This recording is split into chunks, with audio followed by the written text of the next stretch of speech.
inabandona. May mga proyekto ring delayed o nahuhuli sa target date na matapos ito. Sa Amparo Rotonda area ng Caloocan City, isang multipurpose building ang itinatayo.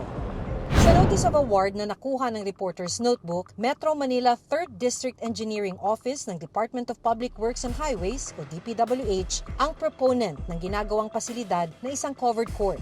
Sa transparency portal ng DPWH, lumalabas na mahigit 50 million pesos ang halaga ng proyekto. February 2025 naman ang contract effectivity date. Nagmula ang pondo sa 2025 General Appropriations Act o GAA. January 2026 ang target completion date ng multipurpose building sa Caloocan City. Nang puntahan ng aming team noong January, ongoing pa rin ang construction.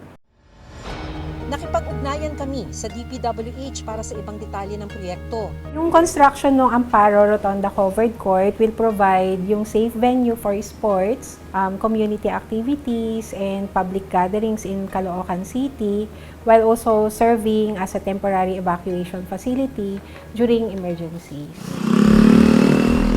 Inaalam din namin kung ano mga dahilan ng delay sa construction. Yung phase 2, dapat mag-start siya ng February 2025. Dahil nga hinihintay yung completion ng phase 1, which is September, so nag-start siya.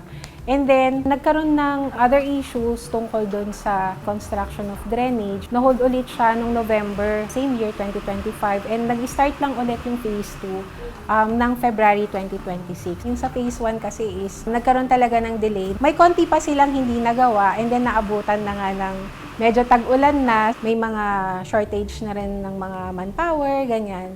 Sa dokumentong ibinigay ng DPWH, November 2026 na ang revised completion date ng proyekto mula sa original target date na January 2026. Mahigit 7.6 million pesos na rin ang nagastos na pondo o advance payment para sa proyekto.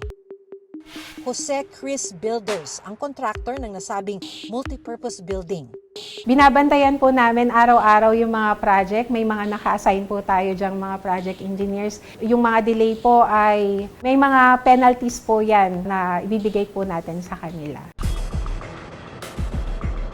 Pinuntahan namin ang opisina ng contractor para kunan ng pahayag, pero wala pa rin silang tugon. Mananatiling bukas ang Reporter's Notebook para sa kanilang magiging pahayag.